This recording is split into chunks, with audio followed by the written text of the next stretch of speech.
So we just got done testing. We were out here from sun up to sundown pretty much. We got 3.3 hours on the bike. Josh spent most of the time on it. He's been riding a lot lately. I got quite a bit of time out there. The KX crew has really been helpful. They've been packing up already. They're actually all packed up right now. So we're kind of keeping them out here a little bit late. But you know what? We accomplished a lot. We started out with the bike. The first thing you notice is really the engine. I mean, in the past, the engine was where it really lacked. Obviously, it doesn't have the electric start and stuff like that we would like. But when you're racing out there, Kickstarter is okay. So the engine package was very noticeable for both of us. It had a lot more top end, but, and there's always a but, right?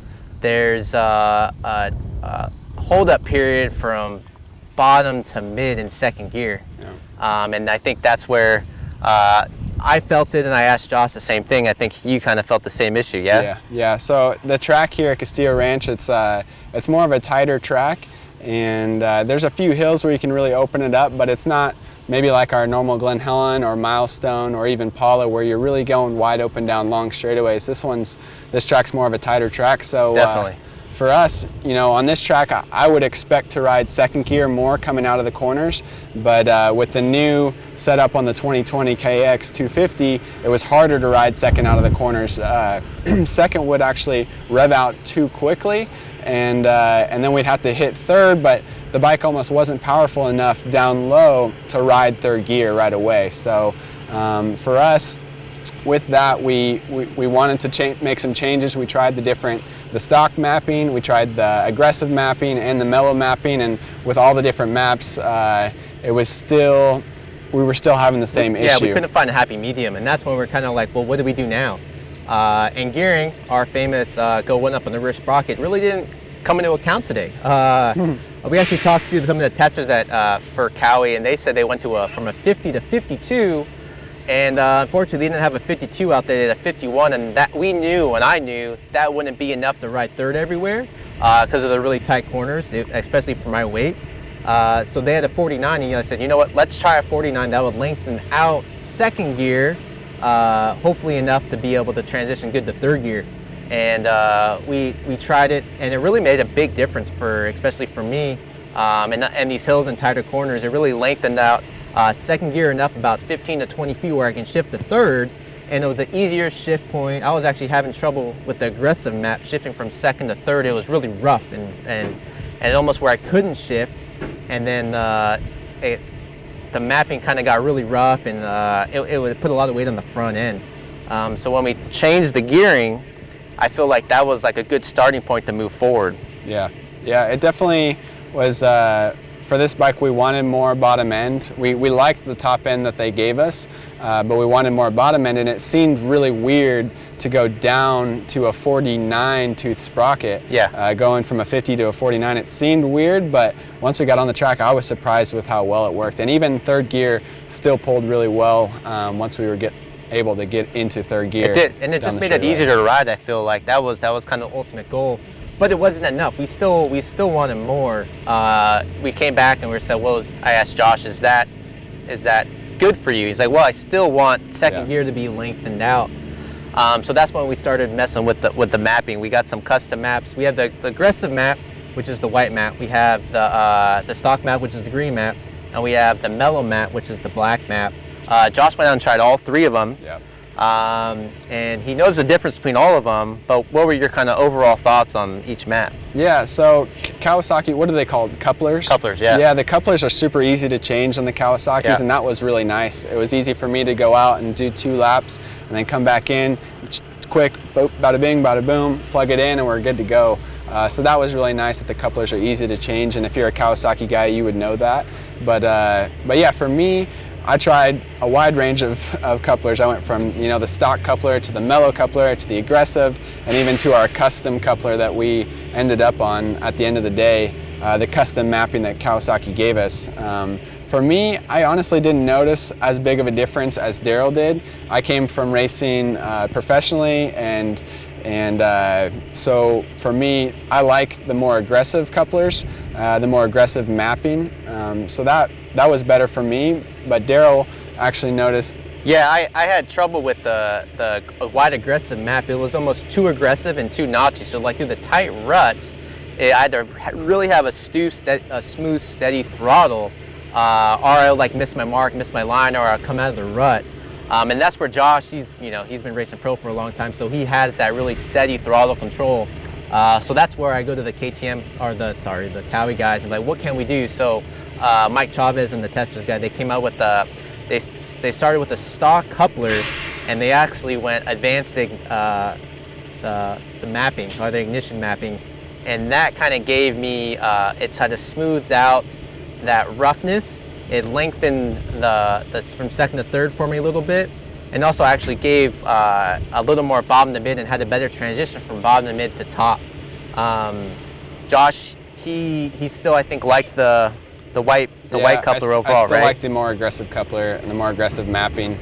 But I want to say, to our viewers too, that have tried testing and didn't feel anything. I feel your pain. I'm still learning how to notice the little differences, and there's some things that are easier for me to notice. And today with the mapping, it was pretty clear that it didn't make a huge difference for me, but Daryl was able to. Yeah, I think that's a really good point. I mean, Josh is AMA Pro national number, and he's really just learning how to test. And if you guys we say and try something, you don't feel it, don't worry. It takes a lot of time and effort to really feel these little incremental differences. But overall, I think me and Josh will both say, because Josh rode the bike quite a bit last week, Bill and Helen, the 2019 KX250, to really feel a difference. And I think we both would say that this is a great change, a much better change, a more competitive bike compared to last year. Last year it was had a lot of bottom to mid. Actually, if we really want to be honest, the ultimate bike would take last year's bottom to mid and combine it with this year's top. Obviously, that's really hard to do, but I feel like this is the engine that took a step in the right direction for Cowie, with some changes with the gearing, with also the maps. You would need the KX calibration kit, but we will have our map that we developed in the issue that we write this test. So if you're looking for a map, if you bought the bike, you want something different, we will have that, all the numbers in there for you. Now, as far as suspension goes, with the new K-Alba stuff last year, the Showa components, right off the bat, I felt like it was a comfortable balance.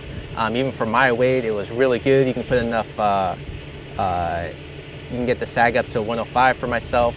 Then Josh jumped on, and what were you thinking when you were riding the bike as far as like handling and suspension? Yeah, I like the stock settings. That's where we started out with sag at 105, and honestly, it wasn't too bad. Yeah. For me, I was riding a little bit low in the stroke and the forks, and so I wasn't able to quite trust it coming into the corners as much, but we were able to stiffen up the forks.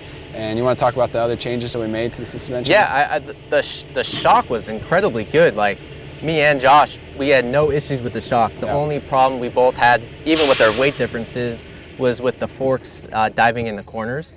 And we only made, I think we went 3 clicks stiffer on the forks, and we went 1 click out on rebound, which incredibly, those 1-click differences on this setup made a huge difference. Definitely. So really, to get a good balance, it didn't take much, which is really nice. It really reminded me of the Yamaha K-Alba stuff, and that's been K-Alba SSS. That's been the gold standard for years now. So to not struggle with this setup like we have in years past with the Showa stuff is super awesome, and it makes the bike enjoyable to ride. Obviously, the ergonomics we really like. Yeah. It's a thin bike. It's really flickable. It feels light in the air. So the chassis has always been good. It's just the little things like the suspension you really aren't able to take it to the next level. So the engine package better, suspension package better. There's also some things on the bike we learned through the day. Last year, if you noticed, there's only one hole in the airbox, and the other side was covered. for this year, they opened up both holes to get more air. But if you listen to the video on Josh riding, the thing is super, super loud. Yeah, it sounds cool. It does. It sounds cool. like a race bike. It sounds like a full factory race bike, and it's bone stock, which is crazy. Yes. But it is loud. It's definitely loud. Yeah, and even the technicians saying they're having trouble passing sound with the bike. They're saying it's up to like 115, 120 plus decibels, which is very, very loud. But other than that, we also learned that the exhaust system is 30 millimeters shorter, but that's all on the head pipe and the curve in the head pipe, so it's 15 millimeters on each side. So actually the muffler is the exact same length as last year, just the header is shorter. Other than that, we tried the foot pegs. We lowered the foot pegs. Yeah. And Josh, being a taller rider, how tall are you? Yeah, I'm 6 foot, and I loved lowering the foot pegs. So I've actually never done this on any bike before, and so we tried it towards the end of the day, and I was able to, with the lower foot pegs, I was able to feel a little more comfortable in the corners and actually able to put more pressure through my outside foot pegs. So for me, I've done a little bit of training with helping out younger riders, and I'm always telling them to weight the outside foot peg and point your toe down and get your balls on the feet on the foot peg. And for me, that's a huge deal for me. It's a huge part of my technique that helps me ride better. So for me to be able to do that with the lower foot pegs, it was actually easier. And in the tight, rutted corners, I didn't feel so cramped on the bike. I felt more like I belonged on it, and it was more one with me. So so that was one of the things I liked. I liked lowering the foot pegs, but it also does affect the suspension a little bit. Yep. So if you're doing suspension testing, you're going to want to make sure you have your foot pegs in the right spot before you start messing with things. I agree. It was weird to me that when they lowered the foot pegs, I liked it. I like coming to the corners. I feel like I had more room on the bike. I like that I have bad knees. I've had 9 knee surgeries, so getting my ball of the foot on the foot peg through the corners was easier. But I was riding really crappy, and I was trying to figure out why, and that's because the suspension was off. So just lowering in 5 millimeters made the suspension off for me. I didn't have enough time to adjust the suspension accordingly for the lower foot pegs. We will do that in future testing. We got a lot of hours put on this bike. Yeah. But other than that, do you have anything to add? No, I think Kawasaki really did well with bringing us a more powerful engine, and it's snappy and very responsive off the bottom. One of the things that you can't see by looking at the bike from the outside, but we got to see up close and personal last night at the Kawasaki Intro, is just how the airbox, how different it is. It's so much more open and shorter and more compact, and it looks like air is just ready to go through it, where last year was more tight, and there's just a few different things in there that made it harder for air to flow through. So I think I know Kawasaki worked hard to make the bike more responsive and have more top end, and I would definitely say that they succeeded on that, and they've improved quite a bit from the 2019 model. I agree.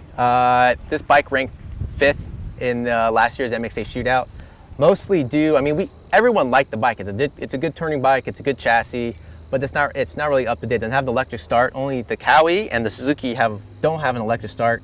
And that brings us to another point. The bike's kind of hard to start when it gets hot. When it gets hot, like you have to really think about how to start the bike, getting it top dead center, getting a full kick. Because if you don't, we saw people kicking it all day long. Yeah. And that's something that I don't feel like we had the problem last year. Yeah. And this year I was taking photos. Every time Josh stopped, he just had to kick. I was getting my workout in. It's only when it's hot. When it's cold, it starts up great. Yeah, but and that's when where it's hot, it takes 6-7 kicks. That electric start comes in. So Cowie, listen closely. We want that electric start. Another plus that I feel like we've had issues with clutch durability the last few years, especially I think 2017 they came up with the model. It was kind of a really mild power band. No big issues. Then in 2018 and 19, we went through a clutch in a few hours. I thought the same thing. I asked the technicians if there's anything changed to the clutch. They said no. I thought I was going to go through a clutch in an hour, especially with Josh's speed and ability. We have 3 hours on it. It's still, I feel like it's a weak clutch. It's a really soft pull. So I think it's still going to fade, but in 3 hours, I was surprised that it's still holding up. I mean, you would say that the clutch kind of feels weak, yeah? Yeah, I would definitely agree. It doesn't feel as solid, and it's even kind of embarrassing to ride through the pits because you click it into gear and it's really hard to know when it's going to engage, and it doesn't bother you on the track as much, but it really doesn't engage until you're farther out. And I even stalled it one time. I clicked it into gear and it stalled in the pits. Yeah. So yeah, the clutch definitely feels weaker, but like you said, it didn't wear out on us today, and it wasn't bothering us on the track. But it definitely has a different feel from other brands. Yeah. So we're gonna put, I mean, minimum of 20, 30 hours on this thing, probably a lot more, to see what really fades, what's durable, what's not durable.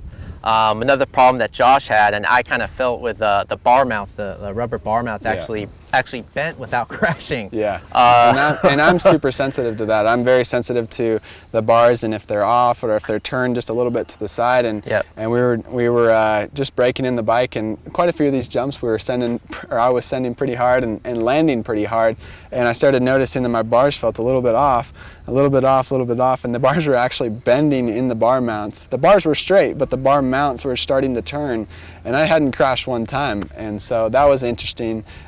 But the Kawasaki technicians loosened them up, straightened them out, and called it good. So that was definitely one thing that I would keep an eye on. And if I was racing professionally on this Kawasaki, I would have different triple clamps. So it's a good and a bad thing. It's a good thing if you crash, you'll bend the bar mounts a little bit, not bend them, but they'll get out of place instead of bending the bars, because these are 7/8 bars. They're not 1 1/4 inch like all the other bikes. So it's a give and take, right? Yeah, I think if you're racing, if you're pro or racing professionally, I feel like having just really solid bar mounts on there is the way to go. Yeah. But if you're just a weekend warrior, this is probably a good setup, just because if you fall, you can bend it back rather than bending the bars, right? Yeah, and having to pay however much money it is for handlebars. Yeah. Correct. So the one thing we didn't change the position on the bars. They have different, I think they have 4 different positions, the place in the triple clamps. Other than that, I mean, I think Cowie did a great job. We're going to get a bunch more hours on this. We got a lot of testing to do. This is a much different track than we normally ride. Yep. Glen Helen's a lot more wide open. This is pretty tight and compact. So we're going to have a full test in a future issue of Motocross Action magazine. And as always, check out motocrossactionmag.com for all your feature updates, bike tests, and everything else you need to know about motocross and supercross.